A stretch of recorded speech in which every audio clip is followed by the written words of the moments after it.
We are going to lay some foundations to work from today, specifically when it comes to weight loss as a mom, because in this information age that we're in, it can get really complicated and really confusing really fast, literally with one quick Google search, right? Like we've all been there. Oh my goodness, there's so many different options and ways to do things. We're simplifying all of it today. In this episode, you're going to learn what the 3 foundations of postpartum weight loss are so you can keep your journey simple, keep your efforts focused on the right things, and actually see progress and feel confident and excited about your journey. Not have it feel like this burden, but actually enjoy the process. So let's go.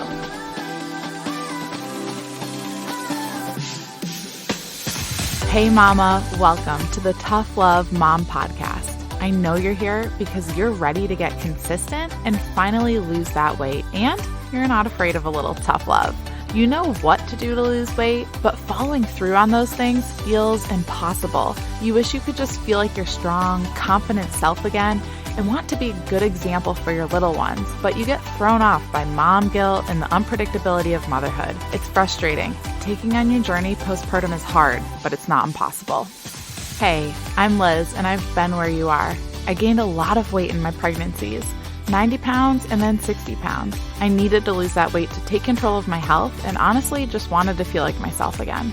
With a sustainable approach to weight loss, simple consistency, and working on my mindset, I lost it all in just over a year both times, and I'm here to help you do the same. I believe that we have an ingrained ability to figure out what we need to do, make it happen, and do it in a way that awes the world. If you're ready to stop falling off the wagon, create solid routine and healthy habits, and finally feel your best inside and out, all while enjoying dino nuggets on your salad, you are in the right place. We're about to transform your journey, my friend. Get pumped up. It is tough love time. One reason it's really the main reason I'm so excited about today's episode is this is the foundations that we work from on starting point sessions. So if you're ready to go from that overwhelmed feeling and that stuck feeling to disciplined and consistent and actually having fun with your journey, I need to remind you to book your starting point session right now. Imagine if working out and eating well and all of these things were simple habits that you didn't have to force. You could actually attain sustainable weight loss without sacrifice, and this whole journey just felt more simple than it actually seems, right? In this session, what we figure out is why you're stuck. We identify your personal starting point, which, spoiler, comes from one of these 3 foundational pillars that we're going to talk about today. So you're really getting the insights, and you're going to get my accountability for 2 weeks with your starting point. So even more accountability and guidance if you do a package of 3, but either way, you're going to get real change. You're going to get real, just that feeling of confidence on your journey that you're doing the right things. You're approaching this in a sustainable way that's going to actually create a lifestyle for you instead of just constant quick fixes. Because honestly, when we just say, I'm going to do it this way for a few weeks and it's going to make changes in my life, it's slapping a Band-Aid on. And we're not here for that. We're here for real change. So head to the toughlovemom.com/coaching, let me say that again, thetoughlovemom.com/coaching to book your starting point session ASAP. There's limited spots in July, so go grab yours right now. I open up just 8. There's already a couple booked, so I'll see you there. Again, thetoughlovemom.com/coaching. Okay, are you ready? So looking back at my journey, both postpartum journeys, I should say, I just sat down and reflected a few weeks ago, and I was like, what were the main things I focused on? Because truly, both of my journeys felt really simple because I approached it the way that I teach it. I approached it in the way that I teach my starting point session clients and the fun thing I'm coming out with this fall. All those things I teach is what I did and what made it simple, what kept it simple. And as I sat down and reflected, and I was like, what actually did I do? What was the process to make sure that when I teach it here on this podcast for free and more in depth in my coaching sessions, I was like, when I did that, what did I do? And it really came down to these 3 foundational pillars that we're going to learn about today, we're going to dive into. And then there's one foundation that you got to deal with first. You have to lay this foundation before you build up any of these 3 pillars. So first, we're going to talk about the 3 pillars that really just reinforce and strengthen your foundation. And then the one underlying thing that you need to address first. So the first pillar, and the thing is, you know what these are. I'm just reinforcing it for you and pointing out it really is simple. And I think what we tend to do, here we go, on a soapbox for a hot second, so sit with me here. But I think what we tend to do is look at all that we want to change and go, oh my goodness, there's so much in front of me. I feel really overwhelmed. Instead of just saying, okay, I'm going to focus on one thing at a time. I'm going to reinforce it. It really is simple. If we get into this mindset, and it's really easy to entertain or just repeat these thoughts in our head that it's hard, because motherhood's hard. There are plenty of things that go on day to day, even in my life now, still 2 years postpartum almost. It's hard. Like, I have hard moments all the time, every single day on my journey with my kids, as a mom, as a wife. I mean, there are hard moments every day, but I think we can let that narrative repeat in our heads and we entertain it too often. And then that just seeps into every area of our life, our journey included.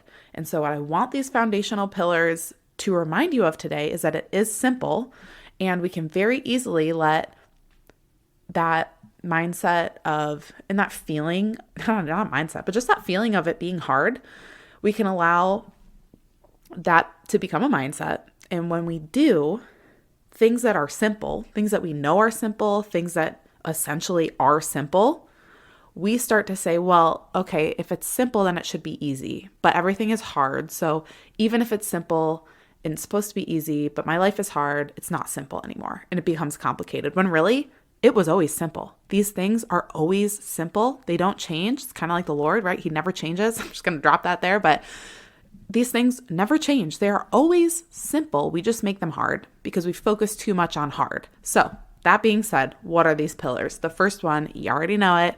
It's nutrition. And I teach a couple of very specific points that keep it simple. And this is exactly, like, I teach it because it's exactly what I did to lose a combined 150 pounds over the course of, I think it was combined 26 months, like my 2 postpartum journeys, a year and 14 months to lose all that weight. So that being said, what are these specific things within nutrition that keep it simple? The first one is eating more whole foods more often than processed foods.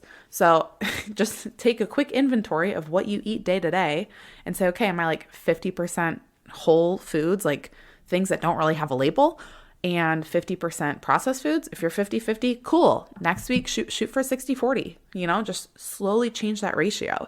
If you're already really awesome at eating lots of fruits and vegetables and, lean proteins and things that are already mostly whole foods, very unprocessed, and you don't eat a ton of processed foods, then we're going to move on to the next simple thing that keeps it simple, keeps this foundational pillar of nutrition simple, and it's to eat to satiety. So eat to that feeling of fullness. Eat to your stomach is content.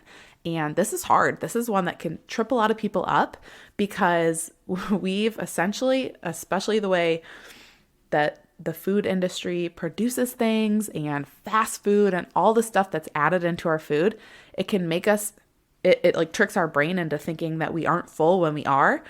And we tend to turn off. So it's partially not our fault, but it is partially our own, ability to have ownership, because I too believe too that we ourselves ignore those hunger cues, ignore those cues of feeling full, those cues of, okay, I'm content here, I can stop eating, because of emotions, because of how we grew up and what we were told. Like Clean Plate Club, that's something I grew up with. So totally something I still struggle with mentally, right? Like those are things that have turned off our hunger cues, have turned off our ability to recognize, or a willingness to recognize, our feeling of fullness. So that's another piece that really is simple, eating to satiety, but we don't make it simple. We make it harder than it needs to be. So that's a major part of that nutrition pillar.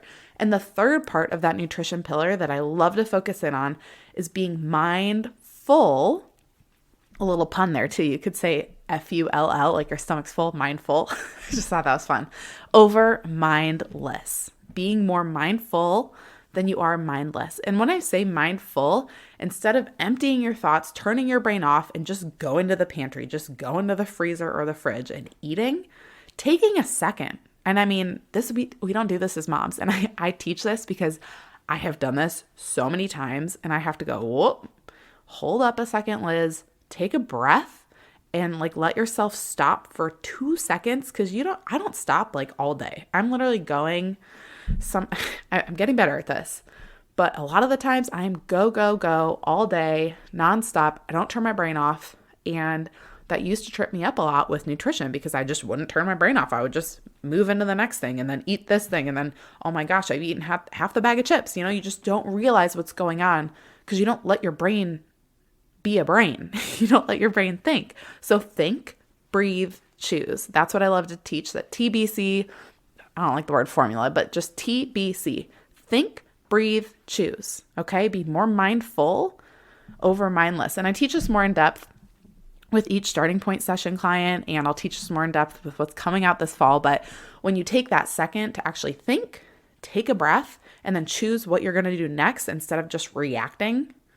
And when I teach this more specifically, we talk specifically about morning snacking, afternoon snacking, nighttime snacking, because all those have different, I'm sensitive to use the word triggers, but they all have different things that make you just react versus thinking, breathing, and choosing. So again, the nutrition pillar, eating whole foods more often than processed foods, eating to that feeling of fullness, that feeling of contentness, satiety, and being more mindful than you are mindless when it comes to food. Okay. Next pillar, as you can probably already assume, is fitness. And I think the third one will trip you up, but we'll get there. In fitness, I just have three simple things that I want you to focus in on to keep it simple. And I think where we get tripped up with the fitness stuff is we have so many options out there, which is a blessing. Like, it can be a curse in the fact that there's so many choices, it's hard to make a choice. It's part of the reason I was really glad I had boys, because when I looked at the girls section, I was like, wow, there's so many more clothes to choose from. I would have such a hard time. If you're a boy mom and you can like vibe with that, let me know. But I remember being like, wow, I'm so glad I have boys, because there's less options and I'm not good when I have a lot of choices. So I get that the fitness piece can be overwhelming and feel complicated. But the first thing I want you to do to keep it simple is meet your body where it's at.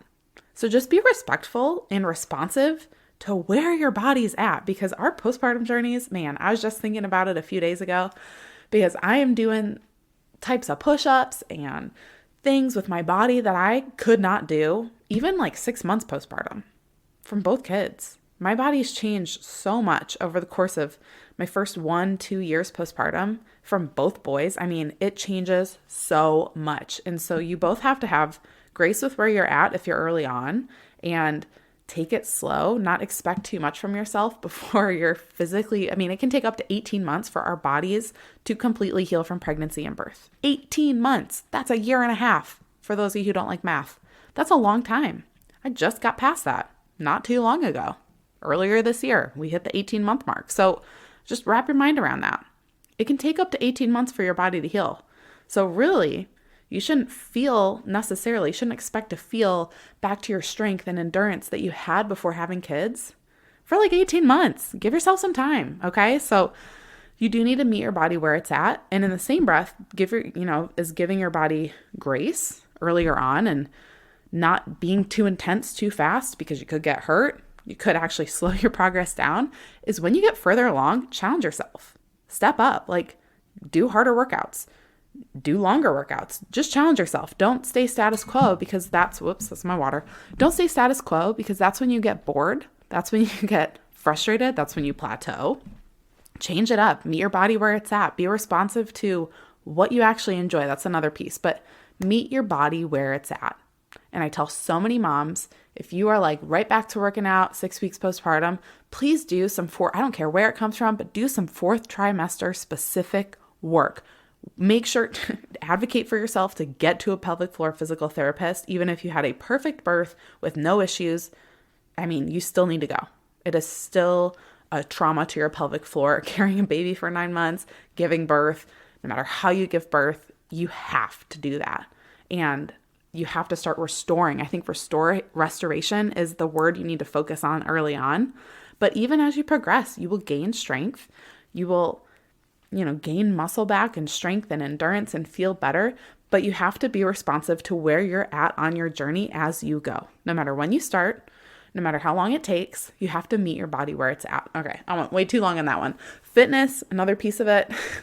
You can probably expect I was going to say this. Be consistent. Set something realistic for yourself. For me at first, when I got back to working out after having kids, 4 days a week is what I stayed consistent with for like 2 or 3 months, because that was realistic for me. It was 4 days a week. Your girl did 75 hard, live hard. I'm finishing phase 3 in July, actually. The whole live hard year thing, I'm finishing in July. But that was like 90 minutes of exercise a day, and 45 of it had to be outside. I mean, that's a lot of working out and all that. So that's like major consistency. But I didn't start with that. I started with 4 days a week, and it was like 20 to 30 minutes a day. It was not a lot of exercise. It was not crazy intense, but I was consistent, and I got to build on that consistency. When you try to 180, you've heard me say this before, but when you try to 180 from 0 to 100, you're not a Corvette, my girl. Like, I love you, but we can't go from 0 to 60, 0 to 100 in like 0.2 seconds. We can't. That's when your like tires spin out and they burn out, and there's the smoke that comes off the tires and they skid a little bit. Like, not a good idea, right? We don't want to do that. We want to be like the minivan or the SUV that takes off from the light, and we're good to go, and we can cruise, and we got the snacks passing back. You know what I'm saying? So be consistent. Do what's sustainable. Okay?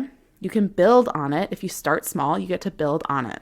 Starting point, stepping stones on each path, right? So fitness, meet your body where it's at, be consistent. And the last one, I'll be quick with this one, is enjoy what you're doing.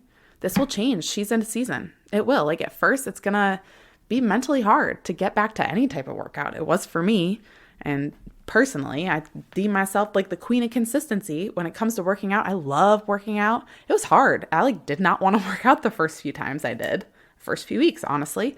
But you just gotta enjoy what you're doing and be responsive to it. Give yourself time to adjust if you're not enjoying it at first, because that's okay. You're not going to enjoy everything you do. And if it persists where you're like, I really don't like these workouts, I really need to change it up and do something different. Okay, girl, good. Do it. Change it. But you do have to give yourself that time of adjustment, those couple days or weeks of adjusting and seeing if you do actually enjoy something. Okay? But do what you enjoy. Make fitness enjoyable. Like, I'm not going to go take my kids on a 6-mile run in the double bob every single day, because that would not be enjoyable for any of us. It's like 110 degrees here in Las Vegas. So we ain't doing that. We are barely going outside for walks or runs because it is way too hot. So do what you enjoy, what's doable for your schedule, your life, your preferences, all of that. Okay. So fitness, meet your body where it's at, be consistent, and enjoy your workouts. Okay. Now, this last pillar, you might not guess it. We had the first one was nutrition. The second one was fitness.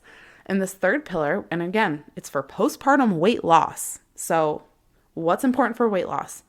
Keeping cortisol levels in check, which is kind of hard as a mama because it's quite the adjustment. What do we need to focus on? Sleep.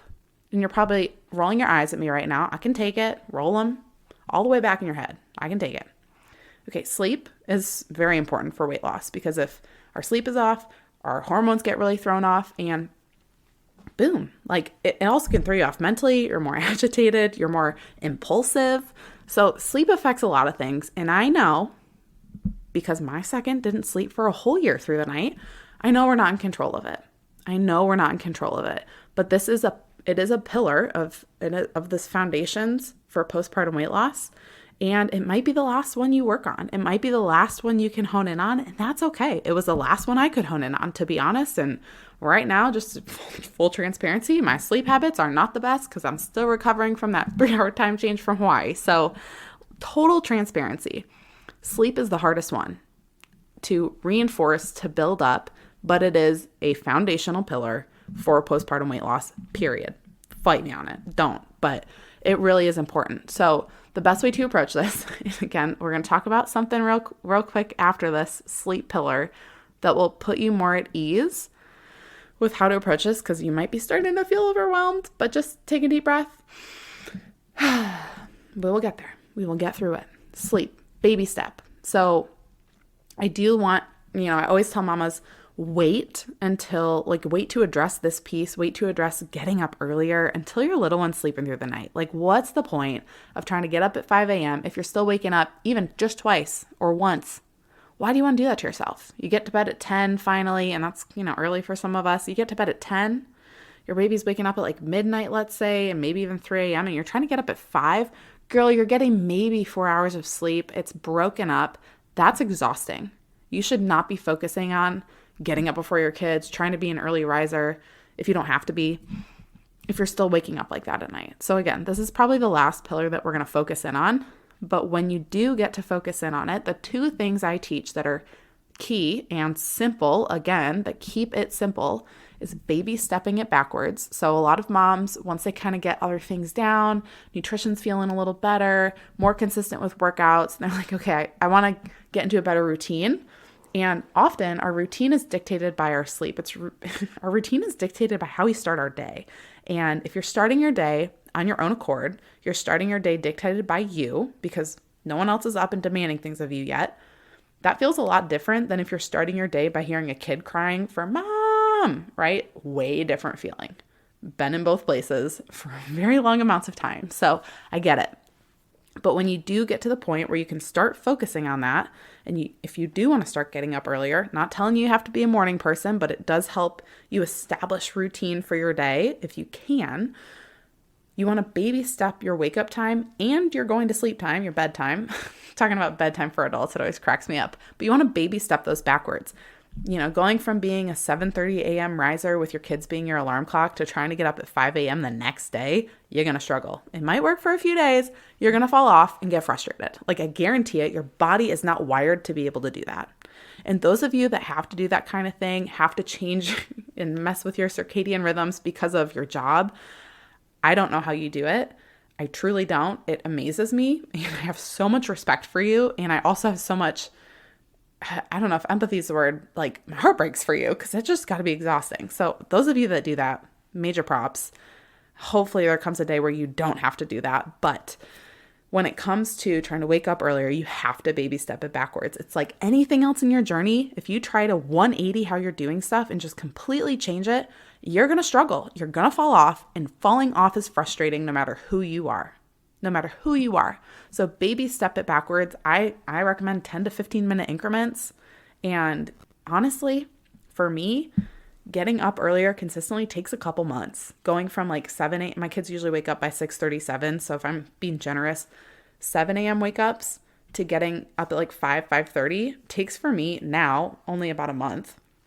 But when I first did that after both kids were born and started getting up earlier, it took me a couple months to get to that point and have it feel normal. Have it feel like this is just when my body wakes me up now. It took like 3 months. So again, baby stepping it backwards. Part of the reason it took so long was because I was baby stepping it 10 to 15 minute increments, and I was taking a couple weeks at a time to let those increments of change truly seep into the way my body was working.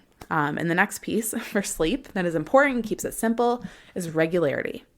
Keeping the same or similar bedtimes and wake up times. Because if you're constantly changing it up, and again, this is when those of you who like work shifts or have to change it because of whatever, I just have mad respect. Because I don't know how you do it, and you're probably chronically exhausted because of it, out of your control, but regularity is very important. And if you can have regularity, if you don't work shifts, if you can do it where you're going to bed around the same like 30, 45 minute window and waking up within that same 30, 45 minute window, that's really key. Because if you, and I do like a sleep in usually once a week, but it's maybe by an hour at most because my body just wakes me up. Like 6:30 is kind of the latest I can wake up. So again, with sleep, baby stepping the changes that you're making and having regularity, or you could say consistency, with when you go to bed and when you wake up is really important because then it doesn't throw your body off, which can affect how you are throughout the day. That impulsivity, that being reactionary, that can be impacted by you not having that regularity with your sleep. So nutrition, fitness, and sleep. Those are the 3 main pillars for postpartum weight loss. But there's one piece that I said needs to be laid before all of those. And you might be able to guess what it is, but it is mindset. The aforementioned things, nutrition, fitness, and sleep, are the foundations of weight loss. But what's really cool, I'm going to teach you real quick about foundations and how they're built, because mindset comes before all of this. So when we're talking about foundations, before they ever even build a foundation, like for a house or a building or whatever, before they even build the foundation, with framing and with concrete, what they do first is they clear the ground. So they like clear all the debris and all the junk and they level it out. And then they dig down into the ground. Okay. This step, what they do, and they're literally building a foundation of clearing the ground, clear and dig, clearing the ground and digging down, is synonymous with you getting your mindset right. It's literally step 0. It's like not step 1, it is step 0. It is, if you skip over this, nothing else will work. I'm serious. This is when you get into that, I don't want to call it a quick fix mindset because I feel like it's used way too often, but that's when you get into this mindset and you don't even realize it. It just becomes like how your brain functions and how you think about health and fitness and weight loss and nutrition and all of it. Is you think about it as, I'll try this, and if it doesn't work, I'll try something else. Oh, it worked. I'll keep doing that. Oh, I fell off. Now I have to try something else. Or I fell off. I need to get back to it. You're white knuckling things. It's because you never dealt with this step 0, this foundation, this mindset. So before ever building the foundations of weight loss, the nutrition, the fitness, the sleep, if you ignore this instrumental part of the process of clearing the ground, of clearing just past beliefs, clearing the doubts, clearing the things you thought were true, clearing out anything you believed before, and then digging down into who you are, why you want this, digging down into there's just so many things, like what deep down is driving you? What deep down do you actually want? What's so amazing is the first 15, 20 minutes of your starting point session, we do this, and it gets kind of emotional sometimes because you really realize what's driving me? Why do I finally want weight loss the right way? Why do I finally want to just make this a lifestyle and stop trying to fix things left and right and slap band-aids on these gaping wounds? Why do I want to actually make real change? That's what we dig into. And that's what this piece is. You're clearing the ground. You're getting rid of all the noise. You're putting your blinders on. You're just brushing it all away. You should see me with my arms right now. I look like a bird trying to fly. But you're brushing it all away. You're getting it out of the way so you can dig down and figure out why you're actually doing this. If you ignore this part of the process, if you try to just fix your fitness or fix your nutrition or fix your sleep before dealing with any of the mindset stuff, you're building your weight loss house on sand instead of stone. Okay? So some mindset things, and if you've listened to this podcast for any amount of time, you can probably point them out. You've been very well equipped on the mindset side, I will say. But some mindset things that just came to mind as I was taking notes for this episode were being realistic. And I've already said that today. You need to be realistic with your timeline, with what visual progress will look like, with what your journey will look like. And I think what helps with being realistic is putting your blinders on. Like total transparency, I don't follow a lot of my, counterparts on I don't really consume anything on social media as it is, but I just get on there, post, get off. But I don't follow anyone who's really my counterpart because I just don't want to consume that stuff. I keep my blinders on. So keep your blinders on, be realistic. It's way easier to do that when you're not looking left and right and comparing yourself to everyone else. Be realistic. Look down at what you're doing, look up long-term at why you're doing this, and look back down at the day-to-day, okay? Another mindset piece that I think is important to just remember to stay encouraged, because it can get really discouraging sometimes, is to have more good days than bad days. And you already do. I'm just going to point that out for you right now. You probably already have more good days than you do bad days, just in general. We just focus, our brains are wired to focus on the negative, to focus on what's hard, to focus on what hurts. Our brains are wired to do that to protect us. So it might feel like you have more bad days on your journey than you do good. It might feel like you're making more self-sabotaging choices than good choices. But truth is, it's probably the opposite. And another piece of this that's similar to this more good days than bad, when you hear that 80-20, I do nutrition 80-20 or 70-30 or whatever, what that really means is that person is making more productive, helpful choices than self-sabotaging choices. And like I said, you're probably already doing that. You're probably, even if it's 60-40, you're probably, if you're being intentional at all, have more good going on than not so good. You probably do. You're just not giving yourself the credit for it. So I just want you to start checking yourself when those negative thoughts come up. Are you entertaining them? Or are you saying, wait a second, Let me think about what's actually happening, what I'm actually doing. Oh, wait, I am making more good choices than not helpful choices. So just remember that. I just want to remind you of that right now. And then last piece of mindset, and I already said this, but long-term focus versus instant gratification. So yes, it is important to focus on the here and now and what choices you're making in the moment. But instead of making those choices so you can get a result right now, so you can feel better right now, focus on the now, focus on making those choices, and then look up and have a long-term focus as to why you're doing this instead of keeping your focus down. I hope you're getting this visual, this metaphor. Instead of keeping your focus down and tying the here and now to an instant result, to an instant gratification, look here and now, look at this choice here and now, and then gaze up with your blinders on, gaze up at why you're doing this, why you dug down into the ground before you built this foundation, and then look back down at your day-to-day and the choices you're making. Okay? With your blinders on the whole time, like a racehorse. You're focused on your path. You're focused on your journey. You're focused on why you are doing this, not why anyone else is, not why I'm doing it, why you're doing it. And then you get back to making your day-to-day choices and remembering that, hey, I am making more productive choices than I am sabotaging choices. And that's true. No matter what, no matter what the enemy's trying to plant in my head, no matter what he's trying to tell me, I am making more good choices than not good choices. I am being realistic about my timeline and my progress. And I am joyful. When you can get in that mindset, all of this is so much more enjoyable. All of this will feel so much better. It won't feel like a burden. And then you can start focusing on nutrition or on fitness or on sleep because you do them one at a time. They're one path at a time, one pillar at a time. And then within that pillar, within that path, you are starting with a starting point and taking it one starting point and stepping stone at a time. For real, it is a process. But again, you can do it. But you're doing that and going, okay, this is actually enjoyable. And it feels simple. And even though it's a long process, you already said my mindset is realistic timeline. I've actually let go of the expectation of how long this is going to take, and I'm just here for the ride.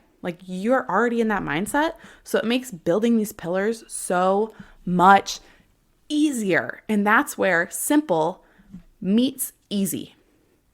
Yes, there are days it's hard and harder than you ever want it to be, but more often it will feel more simple than it used to because your mindset was in the right place and you're focused on one thing at a time. You're building these pillars so strong so you can actually make this a lifestyle. I wish we could all grasp this. So what I want you to do is determine from listening to this, what's off for you or where do you need to focus first?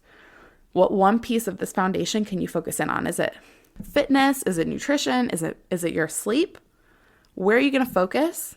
Or what do you need to reinforce and then move on? Okay? Or maybe you don't need to focus on any of these pillars yet. Do you need to get your mindset right before you do any of this work? Are you realizing, shoot, there are pieces of my mindset that I need to really hammer in on, figure out? Good news is this week in the Tough Love Mom Squad, and it'll be up forever once I get it up there, but you're going to have access just in the Tough Love Mom Squad on Facebook, so make sure you go over there and join, but you're going to get access to the podcast episode catalog. What are we at? 80 episodes already? Are you kidding me? 79, 80 on Thursday. Crazy! But we're at 80 episodes, and I've been creating over time an entire catalog for you. So you can search any topic, you can search any keyword. I've got so many different categories: weight loss, nutrition, fitness, mindset, body image, confidence, so many things. I've categorized all the episodes so you can search them by category. You can search them by keywords. You can search it by guests that I've had on, and you get links to the episode, links to any discount codes, links to their websites, their Instagrams. If they were guests, you get links to everything that you need. And that will be available for you in the Tough Love Mom Squad on Facebook. So go search there. But no matter what it is, so I was saying that because if you need to work on that mindset foundation before you build up any of these pillars, there are a lot of mindset episodes that we have done over the course of 79 episodes, and they will all be in the mindset category for you in that catalog. All you got to do is search mindset, and there's at least 2 dozen. So you are covered, and you will build up that mindset. Honestly, Yes, the coaching sessions are phenomenal because we're going to get you results quicker than trying to do this on your own. And what I'm coming out with this fall will be the same thing. It'll just be more self-guided, more group accountability and community with other women. But what you can get on this podcast, literally everything I teach here at some point is for free. Like the podcast is for free, all of it. And everything I teach here, you can piece it together yourself, absolutely, and figure this out. And so that catalog is going to help a lot with that. But if you need to identify right now which pillar you need to focus in on, or if mindset's the piece that you're like, I got to get this right, I need some encouragement before I dive into nutrition or before I dive into fitness or my sleep. If you need help identifying what that is, or just working out some kinks because you can't seem to work them out on your own, which I get, like I have been there both in business and my own journey. If you need help with that, book your starting point session. That is what we do. In 45 minutes, we're going to uncover why you're stuck, why you're actually doing this right. We're going to clear the ground and then dig down deep. And then we're going to just encourage you, get you some of that mindset pieces in play to really, reinforce that groundwork, pour the concrete, build the foundational pieces. And then we're going to start building up those pillars one at a time. So we're going to figure out, do you need to focus on fitness, nutrition, or sleep and routine? Like which one's it going to be first?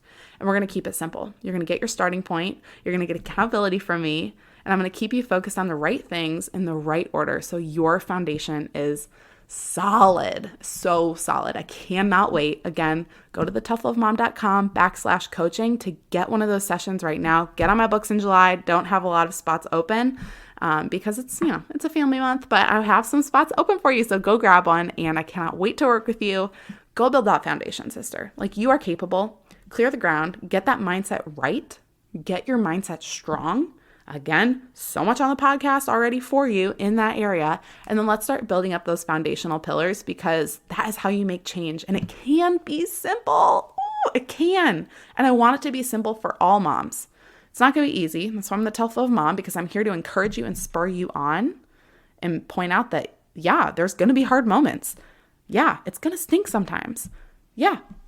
You know what? You just have to trudge through the hard sometimes. And it's not going to be easy when you're changing your habits. But when you can keep it simple, it's a little bit easier. When you can do it in community, it's a lot easier. When you do it with accountability from a friend, when you do it the right way, when you do it in a way that is sustainable, you will actually make change. And I know that's what you're here for. So let's go get after it.